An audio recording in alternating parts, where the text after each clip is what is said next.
All right, guys. So we have Empower Politics with me today. We're going to have a very interesting discussion, a very interesting, back and forth, a little bit of a debate slash discussion, whatever you want to call it. So yeah, thanks for coming on, man. I really appreciate you.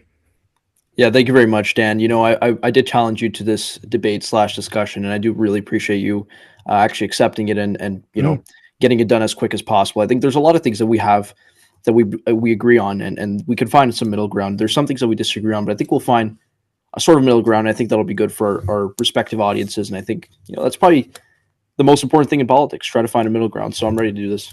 yeah, and like you maybe like I've talked to a lot of people where they're liberal, and I wouldn't say I'm like a far conservative. I'm just kind of like I used to be really liberal when I was younger, but I've definitely moved over to the center right a little bit as I've gotten a bit older. But it's always good to have conversations because there's some people in my life they'll have the conversation with me and we can disagree, but some people I can just they get really upset with me for whatever. Yeah, But I'm sure it happens to you too, right? So yeah, absolutely. And I think obviously dialogue is probably one of the most important things that we yeah. need to encourage, especially in this society today. I mean, nobody wants to talk. So I'm glad that we're doing this for our channels. We definitely do disagree on some things, but I think this is a good opportunity for the both of us.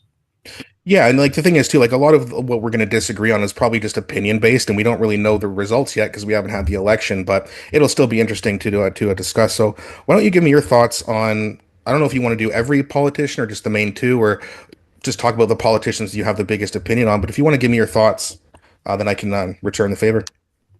Okay, yeah. So I'll probably focus on the main two. I think they're probably the most likely to be the prime minister of Canada following this election. So Mark Carney, I'll start off with him. So Mark Carney, I think he's a very intelligent guy. I think everybody knows that he's extremely intelligent. He went to Harvard, he went to Oxford, he got a PhD. He was working at Goldman Sachs.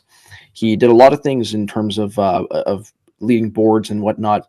He became the governor of two central banks, that of Canada and Britain, and he led them through some pretty tough times. I mean, 2008 through the financial crisis, and then 2020 during Brexit in Britain. So I think Mark Carney definitely does have the economic expertise. That's something that he's very talented in. He's an economist and a financial guy. So it makes sense that he's sort of stepping in at this moment. With that being said, I think he has some flaws that could end up, sort of messing him over. Maybe not so much in the campaign, but especially when he's in government. Now, obviously, there's a lot of other factors, like if the Liberals win a majority or whatnot. But I think he's not a politician. I think everybody that sees him agrees and knows that he's not a politician. He's not really that comfortable speaking to reporters. Yeah. He gets sort of uncomfortable when there's tough questions that are being asked. I think you also saw that, Dan, when he had that interaction with Rosemary Barton and I think it was Stephanie Levitz, where he sort of got angry. So, and that's not the end of the world, but I think it's definitely something that he's not well versed in terms of handling the public or sorry the media's reaction. With that being said, I think I do want to mention my thoughts on Pierre Polyev. So I'll get to him really quickly, then I'll let you take away Sure. uh, anything else that you want to say. But I think Pierre Polyev, I think he's a very talented debater. I think he's a very strong speaker. I think he's definitely someone that knows what he's doing in terms of politics. He's been very successful. He's been in politics for 20 years. He's won multiple elections. I do think, though, that he is going to end up losing the election. That's my view. I probably shouldn't have said this early. We're probably going to get to That's that later. But, I think if you look at the numbers and you look at the way that he's been running his campaign, there's a report on CBC actually yesterday. I don't know I if you saw saw your it. It video. was, Yeah. yeah, yeah. So, I mean, they're fearing a civil war within the Conservative Party. That's not really a good thing, especially when you're not even a week into the campaign. That's not a good sign.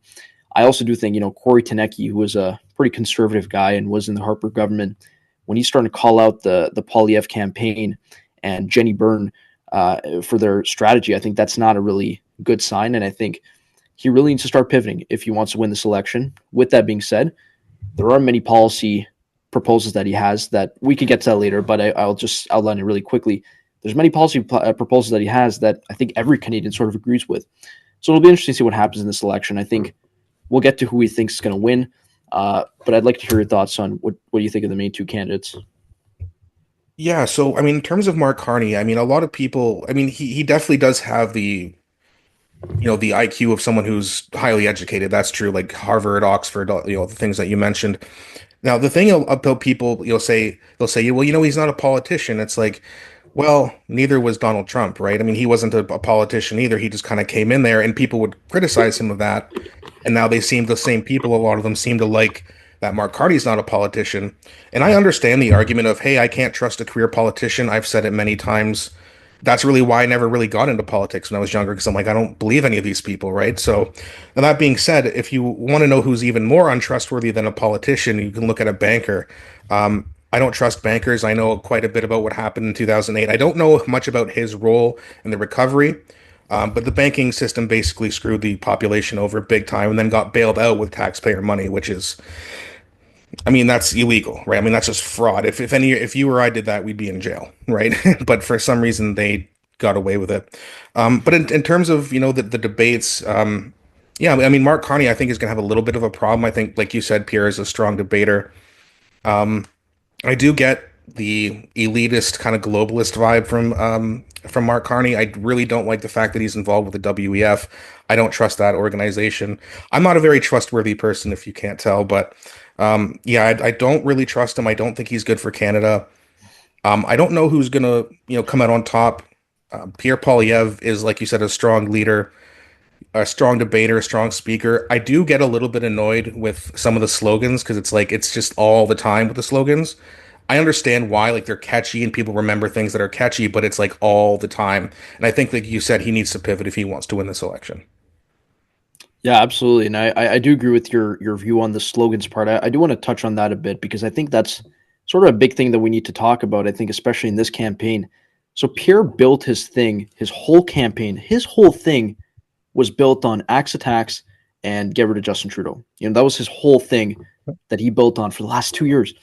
And I read that CBC report. I'm going to try to pull it up right here and read it really quickly. But there were some mentions. I read the entire thing, and they said there were some concerns that for 2 years they were ready for an election, and they were calling for an election. But now 2 years later, when they actually have the election, they're not ready. I think the slogans, frankly, have done more harm than good. I think it was Chantal Hébert who said Quebecers who are they're going to be a huge factor in this election, obviously, considering the fact that Quebec is sort of a battleground in this election. Their Pierre Poilievre has a very low approval rating. I think his approval rating is actually lower than Jagmeet Singh's, if someone would like to check that in the comment section. But another thing that you got to consider is that their image of Pierre Poilievre is built on that Apple video. And for those that don't know what the Apple video was, you guys can watch it. Just look up Pierre Poilievre Apple. It's basically him just talking to a reporter, munching an apple. And, I wouldn't say it's the worst thing I've seen, but I think it was some Quebecers and definitely some people found it condescending. So I think that's definitely the image that, if the Quebecers have that image, it's not going to bode well for him in the election. Again, I think slogans, they're effective to a certain extent. I think they're slightly Trump-esque, which is going to be a factor in this election for sure. And then we can talk about Trump as well in this election, his role. But I think, he needs to really get rid of the slogans. Axe tax is not going to work anymore. The carbon tax, whether you believe the order counts or not, doesn't really matter. It's at 0% right now. So I don't think that's an effective argument. I think, Dan, you and I both agree that the slogans have not really helped him out, especially in recent weeks. Yeah, I mean, I don't think it's helping him at all. But that being said, if you look at like the numbers he's bringing in his rallies, now that's not, of course, the like an only factor in terms of because people will see that go, oh, the polls are wrong, he's going to win the election. And it's like, well, we don't really know because the polls seem to switch a lot, and it's very interesting to see what's happening. They could switch back, who knows? But a lot of people think, well, look at the rallies and therefore the polls must be fake. But in my opinion, it's a factor, and it could just mean that Pierre's voters are more enthusiastic about him, where Carney's voters are more just enthusiastic about voting against Pierre Poilievre, in my opinion. Yeah, and I think that's a fair point. I think the rally size is definitely a fair argument. I think, I've seen many people in my comment section say, oh, rally size don't matter.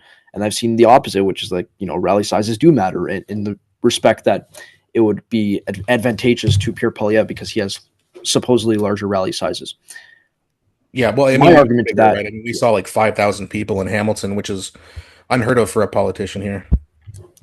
yeah, I think that's definitely a fair argument. I think people are definitely angry. My counter argument to that would be, I mean, that does not really translate well electorally because, and this obviously as well, clearly their base, the conservative base, and their efficiency, their voting efficiency is not as effective as the liberals. And so I keep mentioning this in my videos, but essentially, I'll try to sum it up really quickly. if the Liberals are leading on election day, they're most likely going to win a majority. If the Conservatives are winning or are leading on election day in the popular vote, they'll need like 12 points to win a majority. They need about 5 points to even potentially win a minority. Yeah, So, while the crowd sizes are fine, I think that's one thing. And he is an entertaining guy, so that's probably also why he attracts so many people. well, that's fair. I don't really think they're gonna that factor is going to play into to the election day. And by the way, I just want to mention one quick point again. So I have the polls right here, and I'm looking at them on my other monitor. And if you take a look, since the election began, or since the campaign began on the 23rd, I believe it was, it's been about a week or so. Actually, it's been exactly 1 week. The Liberals have been leading in every single one except for one where they were tied, and that's according to Abacus. Abacus, and that's 39-39. But the other ones, they've been leading, 8 points according to Liaison. We have 7 points according to Ipsos, 4 points according to Liaison again, 4.9 according to Nanos. I can go on and on, but I think, Yeah. if you take a look, I'll just mention this one last point really quickly. I'm trying to see where it was. At one point, we're talking 27 points, 30-point difference. Do you remember the poll where it showed the Liberals at 16 points? I mean, they were Just before dead. Trudeau resigned, yeah. They were dead. And, I think to all the people that are saying fake polls, nobody was saying fake polls back in the day. And I wasn't saying fake polls either. I was covering them too. And you were as well. And I think, we can agree that the polls are not really lying. I don't think it can't be that wrong. You know what I mean? A 4-point lead nationally is a pretty big deal. Right. What do you think about the liaison strategy? Did you see Northern Perspective's video on that? No, I did not watch that video, but I've heard, I actually pulled up their website. I think it was like in Chinese or something or Mandarin. Yeah, like there's a, like it's like a long breakdown. I can't remember it all off the top of my head, but yeah, they're saying that essentially like there's suspicions that there could be some money coming in from China to fund that pool, which would obviously make it very suspicious, but we don't really know if that's the case. It's just like a suspicion right now, as far as I'm concerned. Yeah, I think, obviously people are free to speculate whatever they want. I think as far as I'm aware, it's not a false poll. And again, their numbers are pretty similar to the other pollsters. I'm just looking at them right now. Nanos had 4.9 point Yeah. lead for the Liberals, and the Liaison literally had a 4 point lead for the Liberals. So I don't really know. I'm not aware of what that channel covered. I'm not aware of the allegations. If we are talking about, foreign interference and whatnot, I think this is my question to you would be, what are your thoughts on Pierre Poilievre knocking the security clearance, especially since I think it was Globe and Mail that first broke the story in 2022 in the leadership race, the Indian government potentially, or allegedly, I should say, did interfere in behalf of Pierre Poilievre to elect him as the leader of the Liberal Party, Conservative Party. So my question to you is, what do you think about him knocking the security clearance, and do you think that will have an adverse effect in the election? So this is something the Liberals have brought up even when Pierre Poilievre was way ahead, and it didn't switch it anything at all. So I don't think that's a factor. I also like I wouldn't get the security clearance either. Even Tom Mulcair, who's the former leader of the NDP, said Pierre's doing a good job here because he can't do anything about it, even if he reads it. And if he reads it and he has to basically keep himself quiet, one mistake, a reporter asks him a question, he gives one mistake, and I mean they're going to prosecute him. And legally, they would have every right to do that because he would be speaking about classified documents, which he can't do.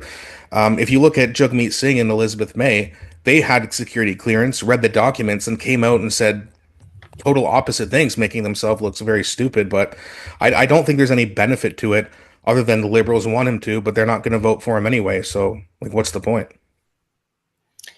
Yeah, I think that's definitely a fair argument, but I think, the counter argument to that, I would say, would be, okay, every other leader has gotten the security clearance. Carney, Jagmeet Singh, Blanchette, and whoever the Green Party leader is. I think they have two leaders now, right? I think there's like two leaders, they're co-leaders or something.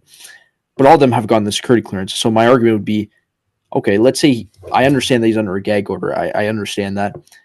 But if he does know, like if he finally finds out about what's going on or what potentially is going on, wouldn't that be helpful in potentially mitigating any sort of future interference opportunities from other countries that may be trying to sway Canadian elections? So, for example, my argument to that would be, hey, what if there's a candidate who's being funded by China or by the Indian government or by whatever foreign country that you want to mention? And if Pierre Poilievre has no knowledge of that because he does not have the security clearance, wouldn't that be kind of detrimental to our democratic system? Well, I mean, when he's prime or if he's prime minister, he would find out anyway, right? So I don't really see like why he should just go out of his way to do it because people who aren't going to vote for him want him to. Like no one who's voting for him really cares about this, right? It's more about cost of living, immigration, taxes, housing, everything like that. This and again, I just don't think it really helps him. I don't think it hurts him. So why bother? He's going to find out if he's prime minister. If Carney has that knowledge, he is the prime minister. He can actually release the information. I understand why you wouldn't want to release just a classified document like that. But if there are members of parliament who have been compromised, I think it's the duty of the prime minister, if we're talking about democracy, to kind of release those names or at least act on those names and say, hey, listen, you can't be a member of parliament anymore because you essentially committed treason. So Justin Trudeau could have done it. Carney can do it now. I don't know why they're not. They could release the names if there are any current MPs. Yeah, so that's a fair point. I'm not really sure what the procedure would be in terms of Me neither. releasing the names and whatnot, to be honest with you. Yeah, same. If there's anybody in the comment section that knows a bit more about that process, please let us know.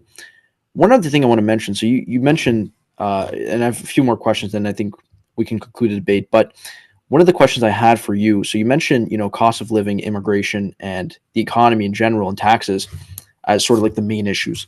What do you think about the tariffs that Donald Trump is expected to impose on the 2nd of April, which, by the way, he did technically impose back in February, I believe, or early March, and then removed him really quickly. Yeah. What are your thoughts on that? And what do you think that will? What do you think is the best response to that from any candidate? Yeah, that's a really good question because, first of all, I don't agree with the tariffs. I don't know why Trump is doing this. It's just a negotiation tact, in my opinion. He keeps saying he's going to put them on, signs an order, and then pulls them off. I think he just wants people to realize that he's serious. I think that people realize already that Trump's a pretty serious guy, a pretty powerful guy. He doesn't really need to do this, but it's what he's doing. It's his way, I guess. But I certainly don't agree with it. What's the best way to handle it? I've gone back and forth about this. Originally, when Pierre kind of saying the same thing the liberals and the NDP were saying, where it's like, hey, we're going to fight back with tariffs and all this, but it's just, getting into a trade war with the biggest economic power the world has ever seen is not a very good idea. We don't want any kind of war with the United States. That's not going to go over well at all. So the best approach, because here's if you ignore it, you're going to get called out for ignoring it. If you say what the liberals are saying, you're going to get called out for that. So I think it's a really difficult thing right now for Pierre Poilievre to navigate. And I think that's the issue that's hurting him the most right now is that he doesn't have a different plan other than what the liberals are saying. What about you? Yeah, I think that's a fair analysis, and I think again, there's really no justification for Donald Trump's tariffs. Yeah. Less than 0.1% of fentanyl crosses from the Canadian border to the American border, so that's clearly not the issue.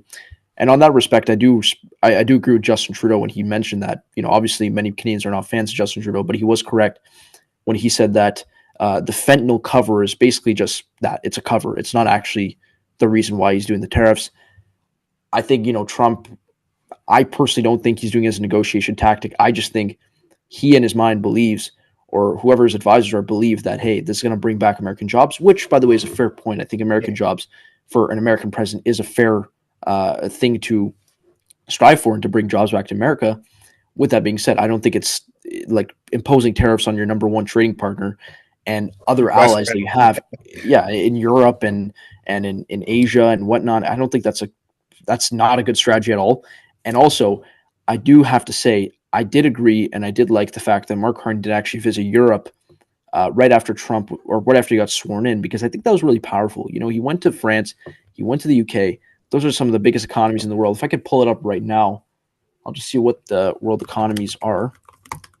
And they're pretty strong economies. He met with Prince Charles, he met with Macron, and to sort of strain the ties with Europe. And I think if he wins the election, assuming he actually does, right, I think that that relationship that we'll have with Europe is going to be a lot more strong than it was before. And I think potentially Canada joining the EU is one thing many people have been floating around. Like, we're the ninth biggest economy in the world if you take a look at it, and we have the UK at 6, we have France at 7. We can get Germany. We can trade with Germany. We could trade with Italy. We could trade with Japan. We could trade with India. We can trade with all these countries. We don't have to rely on the United States only. And I think diversification is something that I've always believed in. I don't know. I haven't mentioned much on my channel, Same here. But I Yeah. do think that diversification is necessary, especially when it comes to trade. And while I do think that engaging in a trade war with your largest or with the largest economy in the world would be detrimental in the short term, perhaps a recession, perhaps a slowdown in the economy in whatever respect you want to measure it in. I do think that the long term possibilities are sort of outweighing the sort of short term downsides because I do think that it is time that we start diversifying. What do you think? I mean, I don't mind like having other trading partners. I definitely don't want to become a part of some European Union. I just want to be Canadian and have our country be sovereign and individual. And I think that we also need to trade more with each other as well. Like we should be trading with provinces, we should be trading with Europe, we should be trading with the United States, and we should really be the richest country in the world, if not one of them. Absolutely, and that's where again I haven't seen any mentions of Pierre Polyev giving any dates as to when he would sort of normalize free trade within Canada. I know Mark Carney said July 1st, so that is something that I want to note. One other question I had for you actually, and this is one that I don't really know because I don't think there is really an answer to this. So let's say Pierre Polyev wins. Okay, let's say he wins a minority or a majority. It doesn't really matter. He's going to have to form a cabinet. Who are the top three people in his cabinet who are current conservatives right now? Or let's say he does reach across the aisle, which we'll have to see if that happens. But who are the top three people that are going to be part of his cabinet, and what are their strengths, and what do they bring to the table? Top three. So just before I do answer, for some reason, because I'm not updated to upgrade it, or sorry, upgraded to Zoom Pro, it's saying that we only have 2.5 minutes left, so it might cut off. But if that does, I'll start another meeting and I'll send you a new link, and then we can go for another half hour or whatever you'd like. So yeah, but to answer your question, Do you want to just sorry to cut you off? Do you want to just end the call right now and then just join another one? yeah, let's just do that just in case I get cut off mid answer. Okay, okay, perfect. Okay, so I'm gonna exit out right now, and then I'll send you a new link. Okay, thank you. Yep, no problem. All right, guys, sorry about that. We just got a little bit cut off by Zoom, but we're back. So before we did have to take a break, I was asked which my top three picks for Pierre Poilievre's cabinet would be if he potentially won the election. I think it's a great question. I haven't spent a whole lot of time thinking about it, just more thinking about the results of the election. But there's three people that I do really like, and that's Andrew Scheer. I think he has a reputation of being a little bit goofy, but he knows a lot about politics. He's been in politics for a long time. I think he would be, I don't know what cabinet position he would take, but I think he's very diverse and you could probably put him anywhere. I like Larry Brock as the justice minister. I think that's what it's called. He's been a prosecutor before. I think he would be very good. He's a very strong character, personality, also a good speaker. And the third, I would say either Melissa Lantsman or Raquel Donko, however you say your name. But I think that they're very good speakers as well. I think that it's very important that when you're in your riding as a politician, you're very good at communicating and very good at speaking, and that you have a strong personality, a strong character, and people believe that you actually want to get things done, right? Because that's really what a politician's only job is to get elected and then do the things to get yourself reelected. And I think that Melissa Lantsman, Andrew Scheer, and Larry Brock would be three pretty good prominent cabinet members. Leslie Lewis as well, I think would be good, but those three for sure. Okay, I think that's definitely interesting because to be honest, as far as I'm aware, and as far as most voters are aware, Pierre Polyev seems to be sort of a one man show. He seems to have not much around him, and I think I think you read the CBC article. They said it's very difficult to get across to his campaign team. So Larry Brock, I've actually never heard of him, to be honest with you. That's the first Okay. time you mentioned him. So I looked him up right now. He seems to be definitely qualified to be attorney general. That's fair. Um, I know a bit about Melissa Lantsman. I don't really know what role she would fit necessarily, to be honest. She's a strong speaker for sure. There's no doubt about it. She's very good at getting elected. In terms of Andrew Scheer, that one I found interesting that you mentioned that because I think Andrew Scheer is an interesting guy. I really don't Yes. know where he would fit in the cabinet, to be honest with you. I think that's sort of where we agree. We don't really know where he would fit in. But he's With that being diverse said, though. he He yeah, could probably put him anywhere. yeah, he does have political experience, and he did run for prime minister unsuccessfully, but still Yeah. he did run for prime minister, and he was the leader of the opposition. Mhm. So I think that's pretty interesting to note for sure. Um, other question for you would be, who would you consider the top three people within Mark Carney's team? Well, that's interesting because he picked a lot of the same people that were in Trudeau's cabinet, except Karina Gould and a few others. But I would imagine, I mean, I don't know if he'll go with Chrystia Freeland again. It seems like she's not very popular, even with the liberal base at this point, although she'll still probably win her riding. Um, yeah, I'm not sure. The liberal cabinet, I'm not, I know there's Chrystia Freeland, Guibo. I'd imagine it's going to be Guibo will be in something, Champagne probably. Hmm. And the third one, I'm not sure. I'm not actually familiar with some of his new cabinet members, so I definitely need to do a little bit more research on that part of it. But what do you think about like who would be Mark Carney's best cabinet picks? Yeah, so I think Mark Kearney's cabinet picks are probably going to be a bit more interesting than Pierre's because I think, there's been many reports that he actually wants people from outside of politics to run in politics and to bring them in as his cabinet ministers. Okay. There's also the possibility that if they don't run, he might just bring them in as cabinet ministers, full stop. So they may not be elected. So we'll have to Really? see if he actually does do that. With that being said, I think, yeah, I do agree with you. Champagne's probably going to be there. I don't know about Guibault. I think he's sort of done. He did sort of demote him in some respects.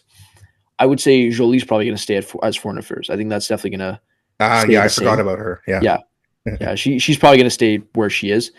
Freeland is. I agree with you. She's kind of done at this point. I mean, 8% of the vote in the leadership race when you were the one who basically brought down your prime minister.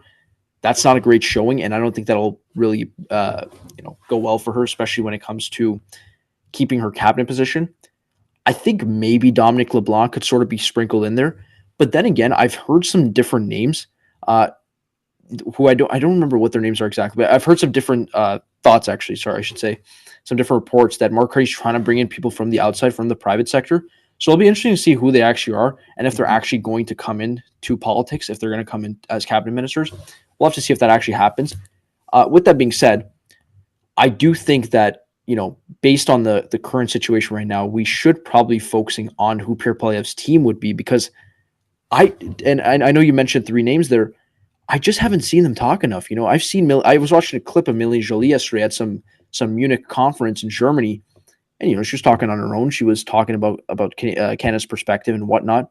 I haven't really seen anybody like Melissa Landsman or Jamil Javani. I think he's another rising star Yeah. within the Conservative Party. Mhm. And who's the other person?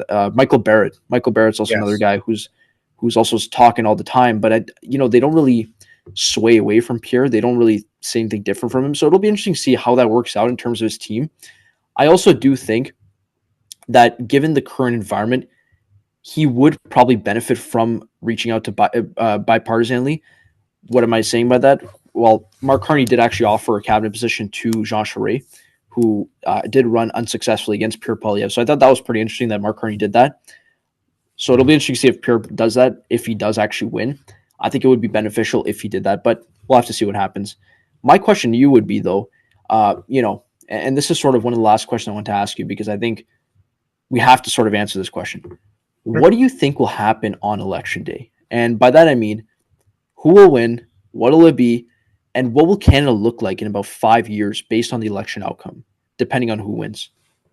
That's a good question. I mean, I'm not going to change my prediction. I've been saying it the whole time. I do think Pierre Poilievre is going to end up pulling it off. The numbers aren't looking very good for him right now, but I do think that a high turnout is what he needs, right? If there's a very high turnout, especially with young people who are seemingly switching over to the conservatives more and more by the day, it seems, then I think that Pierre has a better chance. But if it's a low turnout, if he hasn't excited enough people, I think he's done.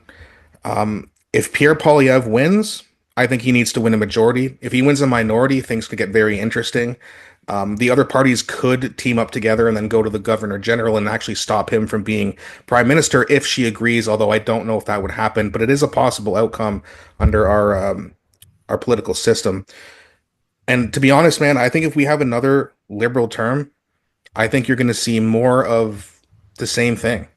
I think that you're going to see a lot of mass immigration. I think you're going to see the same level of housing being built. I think you're going to see a middle class essentially disappear. And it could happen with Pierre Poilievre as well. Again, I'm not a very trustworthy person when it comes to politicians, but I think Pierre's ideas are better for Canada. I think that Mark Carney is kind of like he's a WEF guy, right? I mean, they're globalists. I don't trust that organization at all. People may disagree with me on that. That's fair, but I see a dark future if Mark Carney's the winner of the next election. But what do you think about that? Yeah, I think you do bring up a good point. To be honest with you, I do disagree with your prediction just personally because I've made that prediction as well on my channel, Sure. and Yeah. you know I did, yeah, I did make other predictions before. Sure. Obviously, like that was in December and whatnot, where you know the conservatives were polling at 40 points or whatever, and the liberals were at 20 points or less. So it made sense for me to predict that the conservatives would win. But I do think, you know, I tend to agree with the polling in terms of my predictions. And I can't see a world in which the conservatives pull this off within the next 30 days. I just can't see it. With that being said, there is the possibility that, you know, the debate goes extremely bad for Carney and then the Yeah. conservatives end up boosting up in the polls. Especially the Not French really one. sure. Yeah, exactly. The French one is going to be especially detrimental, but also the English one. I mean, Carney is a guy who sort of likes listing his points. He doesn't like being spoken over. He actually does not get spoken over, especially in the liberal debates. If you saw it, they sort of didn't really speak over each other. So it'll be interesting to see how Pierre reacts in that respect. And it'll also be interesting to see how the Canadian voters react. With that being said, I am going to stick to my or not my original prediction, but my most recent prediction, which was a liberal majority. I think I said 174 seats or something like that. Okay, I so don't barely remember what it more. was exactly. So, but I do think I'll make another prediction video soon. It'll probably be much higher just based on what we're seeing right now. It'll probably be like 180 or so. Sure. I don't think it'll be 190 like some pollsters are saying. I think it'll probably be in the 180 range. But I do think if you were to ask me, what will Canada look like in 5 years under Mark Carney? I think it'll be interesting. But I do think that Canada will be in a better place than it was under Justin Trudeau. And what I mean by that, look, I know there's the questions of the World Economic Forum and whatnot. I personally don't buy into that theory, just because, you know, Stephen Harper and many of his top people were involved with the World Economic Forum. So I Pierre don't think Polyev it's too. Pierre Polyev too. Trump was as well. I don't think there's Bernier. some sort of agenda that is being pushed by the World Economic Forum. I just think that, you know, based on what Carney's going to do, if he does in fact successfully break down internal trade barriers, if he does diversify trade, if he starts spending on defense, meets that 2% NATO target by 2027, if he actually does go forward with the middle class tax cut, and he does start spending in or starts investing in the economy, not spending endlessly, I Mhm. think we could be headed for sort of a 90s Jean Chrétien era. But I don't want to get ahead of myself. You know, I Yeah. think most people would. I wasn't around that time, but I think the people that were, and I know you were around probably at that time, I it was a was pretty very good young. time. It was a pretty good time as far as Yeah, I'm aware. I always hear you're about, right. you know, we had surplus after surplus after surplus, and the economy was doing great. You know, jobs were prospering. Canada was affordable to live in. Oh yeah. I think Mark Carney, if he does in fact successfully do everything that he's promised, we could be headed towards that. As for Pierre Polyev, I don't want to write him off completely because I do think he has some good ideas. You know, bring down the capital gains tax rate is a good announcement. You know, the TFSA one that he did yesterday or 2 days ago, whatever it was, to increase it by 5,000. That's fine. It's sort of a small one, but I think that's a good first step. I also do agree with the tax cut. I think Yeah. with that being said, if you do a tax cut, you should supplement that with investment within the country, just so that we do actually create jobs in Canada, not elsewhere. So I think that's something else as well. In terms of liquefaction and LNGs and natural gas and all that kind of stuff, I actually don't disagree with them completely. I think most people wouldn't disagree with them completely. If we could do it in a clean, sustainable way where it's not affecting the indigenous populations and is also, you know, being done in an ethical way, I don't I don't see the problem with that, you know. And if we can export that to different markets in Europe and Asia, like Pierre Polyev has mentioned, that could be a really great thing. Also, deregulation. We do have a lot of bureaucrats here. We do have a lot of regulations in place for businesses. Canada's not a really business friendly country, at least it hasn't been in recent years. So I do agree, you know, cut the bureaucracy where it's not needed, cut, you know, some regulations where it's not needed. If you can bring down internal trade barriers, I think that's a good first step as well. So I think there's good things on both sides. I think they're echoing sort of the same thing. Also, the other thing that I wanted to mention, one last thing, was the GST, getting rid of the GST on first-time home buyers. I think it was 1.3 million, Pierre said. I think Carney said 1 million. So I think that those are good announcements, and I think both sides sort of agree on that. Either way, and I think most people would agree on that, is that whatever happens, you know, happens. But the direction that Canada is going to be headed in is probably going to be a lot more positive than it has been in the last 5 years because we have such a golden opportunity to diversify trade. What are your thoughts on that?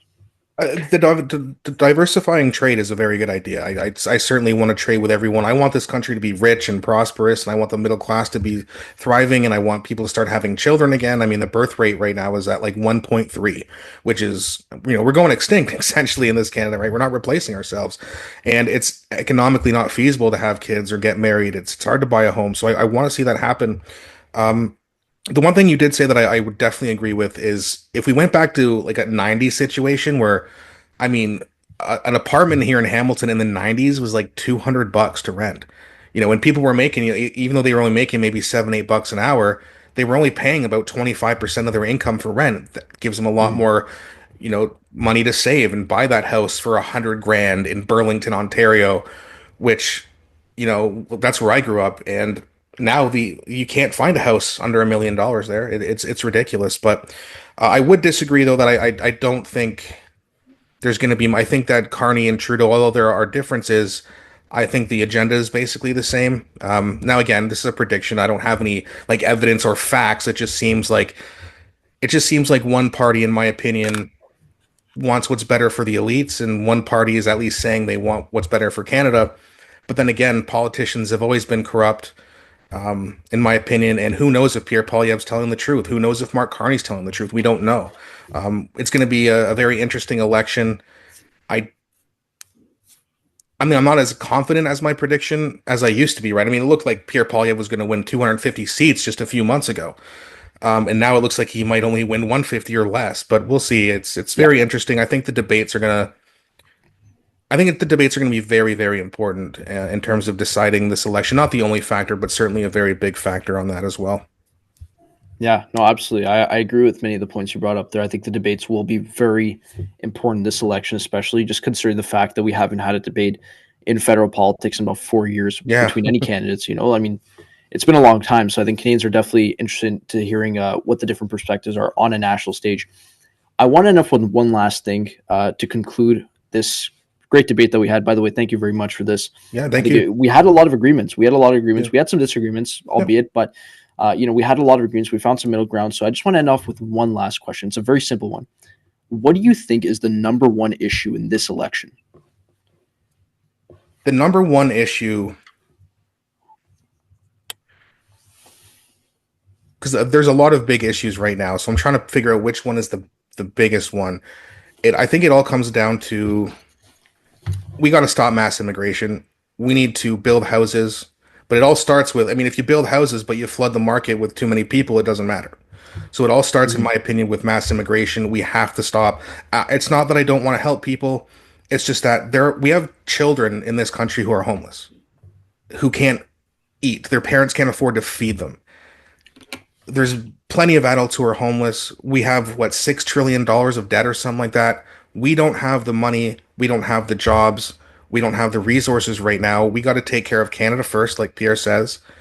And then once we are prosperous again, of course you can start bringing in some people, but don't flood people in like they've been doing now. The whole century initiative. We're gonna have 100 million people in this country by the year 2100. That's a terrible idea, especially considering the birth rate's 1.3. That means the only way you could do it to achieve that goal is with mass immigration. And I think that's the number one issue. What do you think is the number one issue?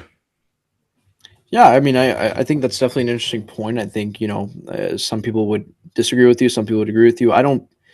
I mean, personally, I think, or I think most Canadians would also agree that the biggest issue will probably be the tariffs and Mhm. the sort of question that's sort of the main one that's going to be at everyone's or in everyone's mind, especially considering the fact that we're literally 3 days away from the April 2nd deadline.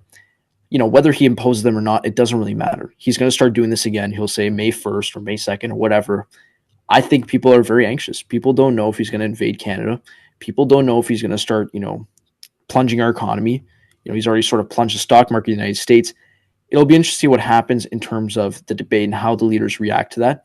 But then again, I do believe that just in this election alone, this is an unprecedented election. And I said this on my Yep, channel before. This is the biggest election in Canadian history, I believe. I do. I I think agree. this is genuinely the most detrimental, or not detrimental, rather the biggest election that has ever happened in Canadian history. We are at a crossroads, not just in Canadian history, but in history in general, considering what Donald Trump is doing right now with the world and the U.S. world order. I don't want to say that it's gone or done, but it may very well be shifting, and we are sort of shifting into a multipolar world in which Canada very well has the opportunity to take advantage of and start dominating. So that's my thoughts. And again, I did want to thank you, Dan, for this interview or interview slash debate slash discussion. I thought it was great, man. I think we had a lot of agreements. We had some disagreements, but nonetheless, I think we sort of agree on the main things, which is that we want to see Canada prosper. We want to see a leader that really Right. cares about the Canadian people, Mhm. and we want everybody to live peacefully, safely, and with money in their pockets. That's all it Yeah. is. Yeah, and like I said, here's the best part of this conversation I find is that like I've been in disagreements with people and conspiracy theorist, far right winger, Nazi. I've been called it all. So it's like, oh man, like when you hear those things, it's just such a low IQ argument. But it's also you see the right doing it to the left. Oh, if you disagree with me, you're a communist or something. It's like Mhm. let's just have a conversation. We can Yeah, disagree, we can agree, we can still be friends. Let's just have the conversations though. But there's so many people like family members won't talk about politics very often. Sometimes they do, yeah, but not very often because they get heated about it. And I understand it. It's very important. The more I've grown up, the more I've realized it's very important. But at the same time, is it really if the other side wins, it's the end of the world? A lot of people think it. I'm a little bit guilty of that, but I'm also not going to go around calling friends and family members communists because they like Mark Carney, right? I don't think it's very useful. So I do appreciate this conversation. I appreciate yeah. you taking the time with me as well. Yeah, thank you very much, Dan. I thought this was great, and I'm definitely open to future collabs Yep. in the near future, especially considering the election is going to happen soon. We should definitely keep in touch. To the Yeah, for viewers sure. out there, please let us know what you guys think in the comment section. Dan really graciously accepted this challenge slash debate, and I thought we kept it very civil, and we Yeah. had some very good points brought up. So please let us know what you guys think. And again, thank you guys for watching, and I will see you all in the next one. Yeah, thanks again for doing this. Thanks for agreeing to have this meeting with me. I appreciate the challenge. And yeah, we'll keep in touch. We'll collab. Maybe we'll even do something on election night. We'll have to see. I'm planning on live streaming, so maybe Mhm. we'll see. We'll talk though. We'll keep in touch, my friend. Yeah, thank you very much, Dan. Appreciate it. Yeah, thanks. Take care. The year. Do you want to end the recording?